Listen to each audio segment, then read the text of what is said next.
Sahabat setia Gowori yang dikasihi Tuhan, Shalom. Hari ini adalah Selasa 16 September 2025. Hari ini kita memperingati peringatan wajib Santo Cornelius, Paus dan Martir, serta Santo Siprianus, Uskup dan Martir. Kenapa kedua pribadi ini diperingati? Satunya Paus, satunya seorang uskup. Meninggalnya Paus Fabianus pada tahun 250, tata suci mengalami kekosongan kepemimpinan. Masalah yang menyelimuti gereja terus saja merongrong. Hingga akhirnya pada 25 Maret tahun 251, kekosongan itu terisi lagi dengan terpilihnya Cornelius sebagai paus. Cornelius lahir kira-kira pada abad ketiga di Roma. Ia seorang imam yang saleh dan bijaksana. Terpilihnya Cornelius sebagai paus tidak menyelesaikan semua masalah yang sedang melanda gereja kala itu.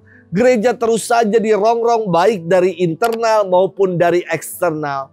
Pihak kekaisaran terus-menerus melancarkan aksi penganiayaan yang mengakibatkan banyak orang Kristiani murtad dari imannya.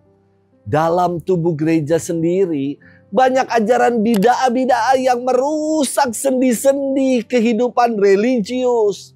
Paus Cornelius memanggil semua uskup untuk mengadakan konsili membahas ajaran gereja menghadapi para bidah-bidah ini.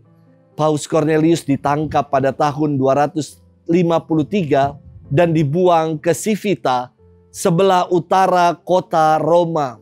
Dari tempat pembuangannya, Cornelius tetap memberikan surat kepada sahabatnya Uskup Siprianus, uskup di Kartago, untuk meneguhkan hatinya dalam memimpin umat. Santo Siprianus juga menulis sebuah tesis tentang persatuan gereja.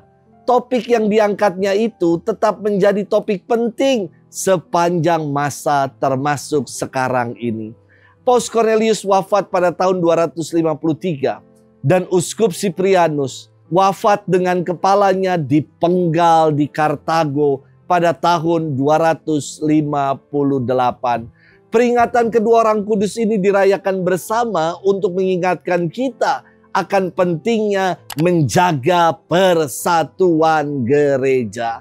Hari ini kita akan bersama-sama merenungkan firman Tuhan yang diambil dari Injil Lukas 7 ayat 11 sampai dengan 17. Mari kita siapkan hati kita. Oh, haleluya, haleluya. Seorang nabi besar telah muncul di tengah-tengah kita, dan Allah mengunjungi umatnya. Haleluya, haleluya. Tuhan bersamamu dan bersama rohmu.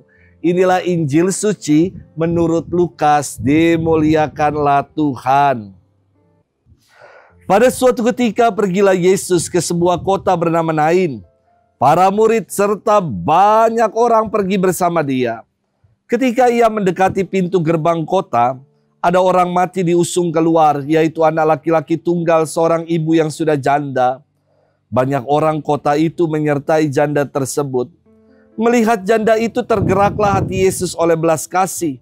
Lalu Tuhan berkata kepadanya, "Jangan menangis." Dihampirinya usungan jenazah itu dan disentuhnya.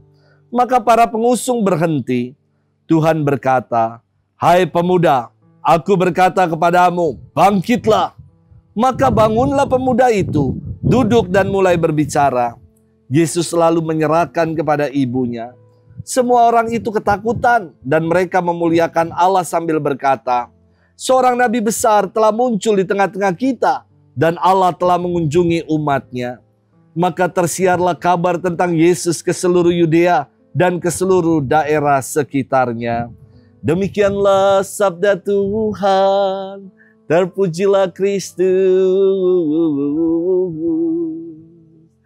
Sahabat setia Gowori yang dikasihi Tuhan, shalom, salam sehat untuk kita semua. Suatu hari saya diminta untuk memberikan sakramen minyak suci kepada seorang ibu yang sudah kritis.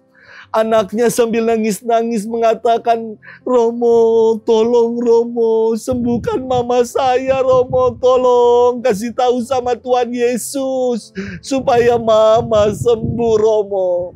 Saya mengatakan kepadanya, Kak, mari kita bawa mama dalam doa ya.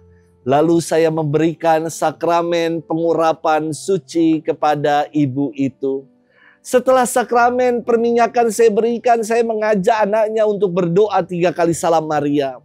Lalu di monitor, lambat menurun saturasi oksigen, tekanan darah menurun, sampai akhirnya terdengar bunyi, tit.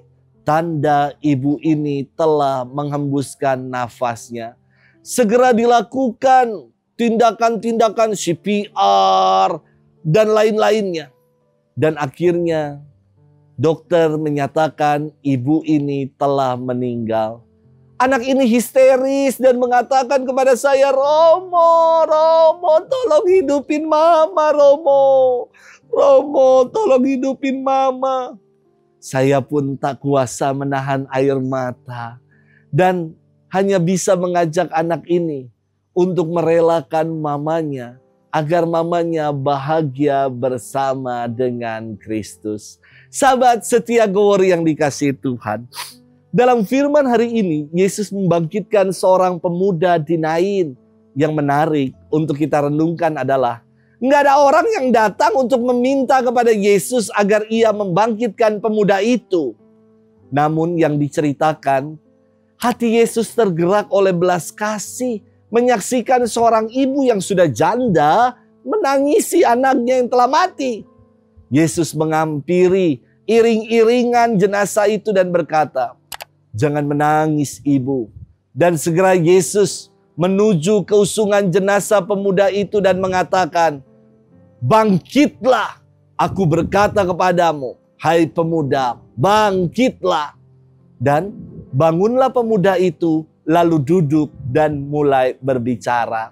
Sahabat setia Gowor yang dikasihi Tuhan, kalau hari-hari ini kita sedang berbeban berat, kita sedang menangis, datanglah kepada Yesus.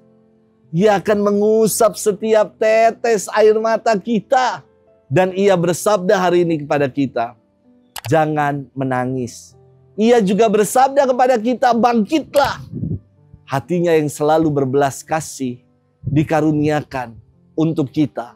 Dan Allah pasti akan mengaruniakan segala yang baik buat kita. Mukjizat Tuhan ada bagi kita yang mau setia dan percaya. Mukjizat Tuhan itu selalu nyata bagi kita. Ada nyanyian yang mengatakan, Yesus perhatikan kehidupan setiap orang. Yang sudah rusak dibetulkan dengan penuh kasih sayang. Yesus perhatikan setiap tetesan air mata. Dia mengenal hatimu yang penuh penyesalan dosa. Datang kepada Yesus, yang rusak akan dibetulkan. Dengan hatinya yang berbelas kasih, setiap tetes air mata kita akan dihapusnya dan ia pasti akan mengaruniakan segala yang baik. Selamat bermenung dan selamat menjalani hari ini. Tuhan memberkati kita semua. Di dalam nama Bapa dan Putra dan Roh Kudus. Amin.